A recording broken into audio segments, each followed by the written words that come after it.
What is সম্বাদী স্বর? সম্বাদী স্বর বলতে বোঝানো হয় যে কোনো রাগের ক্ষেত্রে বাদী স্বর রয়েছে, বাদী স্বরের থেকে কম ব্যবহৃত হয় যে স্বর, সেটি হলো সম্বাদী স্বর। অর্থাৎ কোনো রাগের ক্ষেত্রে বাদী স্বরকে যদি রাজা স্বর বলা হয়, তাহলে সমবাদী স্বর বা সম্বাদী স্বর হলো মন্ত্রী স্বর। হোয়াট ইজ বিবাদী স্বর? কোনো রাগের ক্ষেত্রে বিবাদী স্বর খুব সামান্য পরিমাণে ব্যবহার হয়ে থাকে।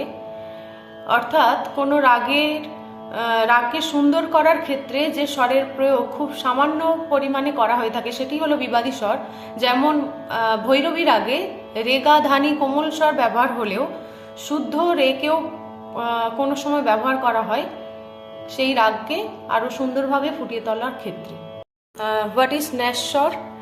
রাগের ক্ষেত্রে এই ন্যাস্বরেরও একটি ভূমিকা রয়েছে। ন্যাস্বর হলো কোনো রাগের চলনে যে স্বরের ওপরে দাঁড়ানো যায়, সেটি হলো ন্যাস্বর।